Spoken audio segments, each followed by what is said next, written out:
Hello and good night. Welcome to another bedtime story. This story is meant to help you sleep or to relax your mind. Try and find a comfortable place, such as your bed or a soft chair. If you feel comfortable, you can close your eyes now. Try and let go of the day as we begin our tale. Tonight's story is The White Snake.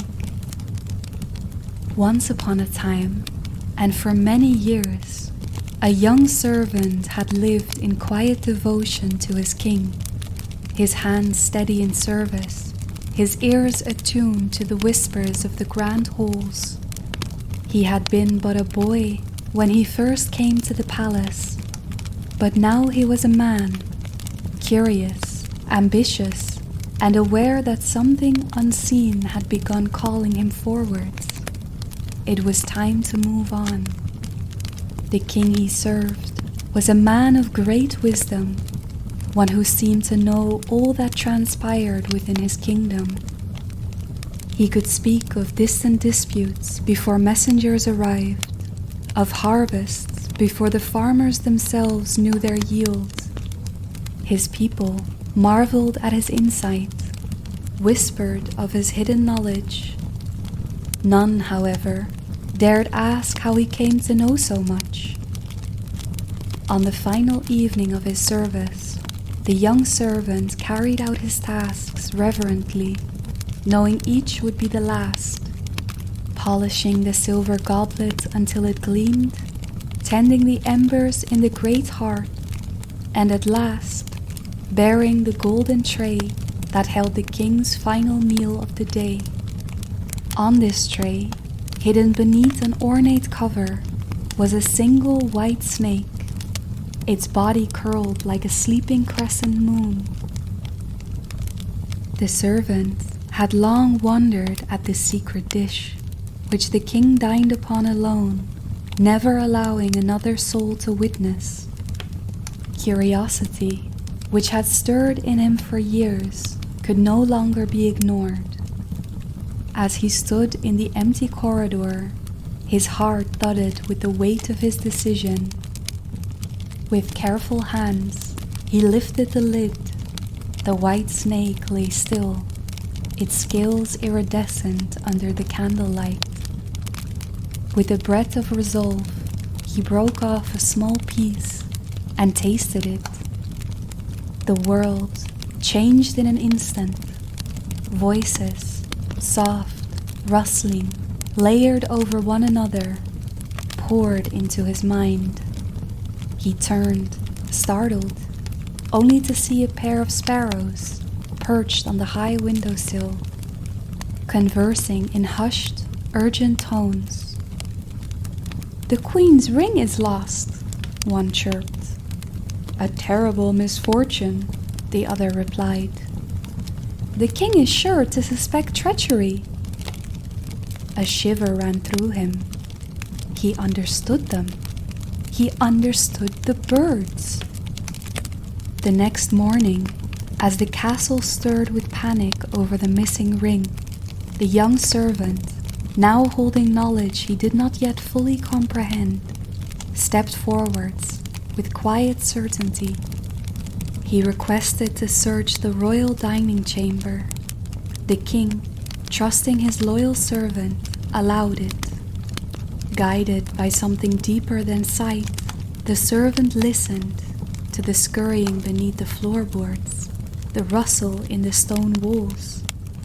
The whispers of the mice led him to a crack near the hearth, where, within the shadows, something glimmered.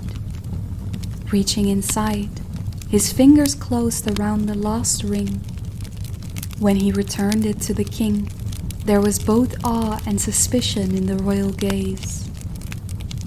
"You have done what no other could," the king said slowly. "But how?" The servant only bowed his head. "A keen ear and a careful heart, my king." And so, with gratitude and reward, he took his leave of the palace, stepping out into the wide, waiting world, where the voices of creatures great and small would guide him on the path ahead.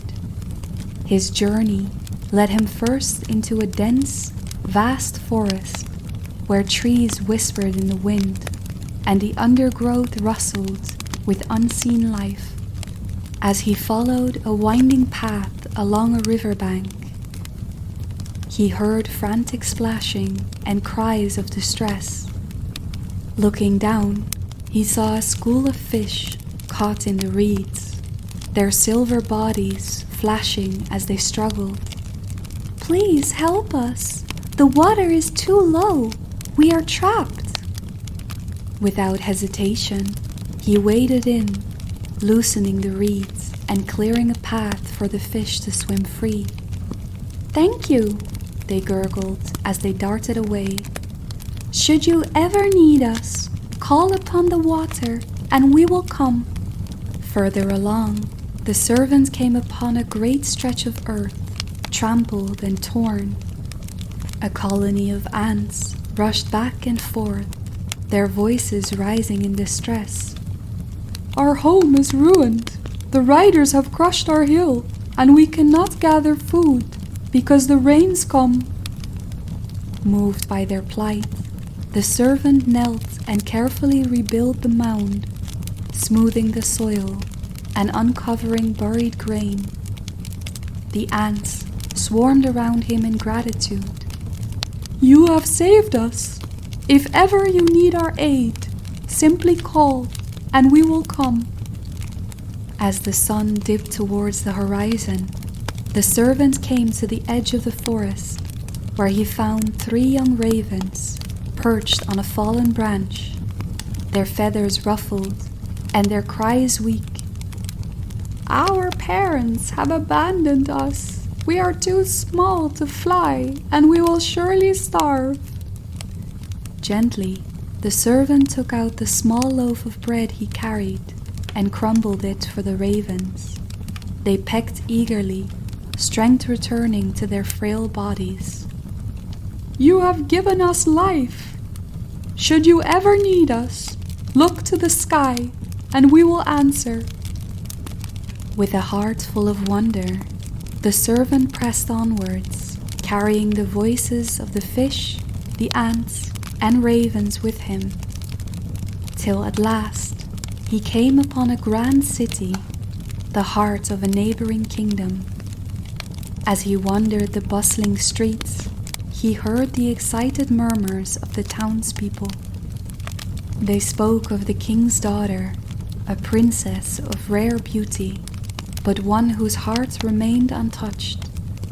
Many noblemen had sought her favor, yet none had won even a flicker of her interest. Intrigued, the servant decided to see her for himself. When he caught sight of her, his heart leapt. Never before had he beheld such grace, such fire in a single gaze. He fell in love at once. But the princess, when she noticed him, barely spared him a second glance. "Another one comes to waste my time," she remarked coolly, lifting an elegant brow. "Do you come with promises of devotion, or with empty boasts of your worth?" The servant, undaunted, met her eyes with quiet confidence. "Neither," he said. "Only the certainty that I was meant to stand before you." The princess smirked. "Bold words, but what makes you any different from the others?" "Perhaps time will tell," he replied. "If you would grant it the chance." She studied him for a moment, then turned away. "If you wish to prove yourself, then do as the others have done. My father has set a challenge, one no man has yet completed. If you fail, you will leave as they have." The first task was set. The king, surrounded by courtiers and townspeople alike, walked to the edge of the lake. He took a great ring from his finger and, with a mighty throw, threw the ring into the lake. He looked at the servant and lifted a bushy brow. "Retrieve my ring, or you shall be removed from my company, and you will never see the princess again." The servant stood at the water's edge, uncertain, until he knelt and whispered to the rippling surface, "If you can hear my words, now help me in my plight." A moment later, 3 fishes surfaced, one of them holding the golden ring glinting in its mouth.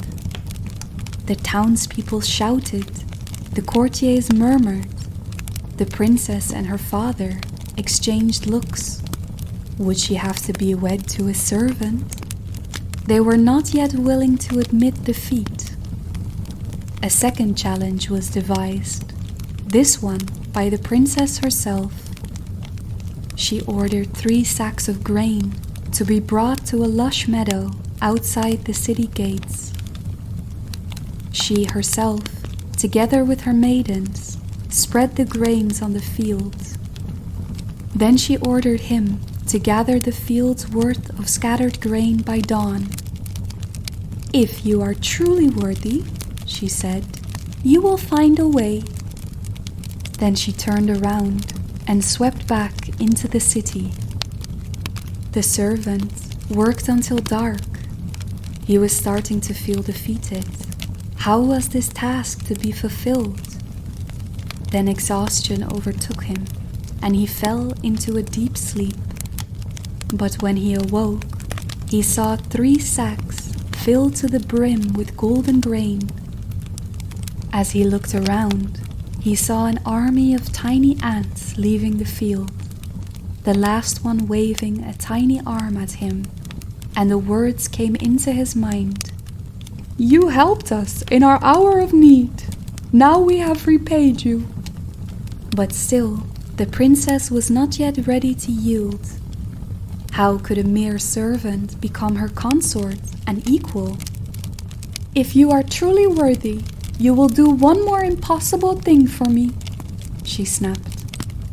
The servant looked her in the eye and smiled. Even angry, she had never looked lovelier to him.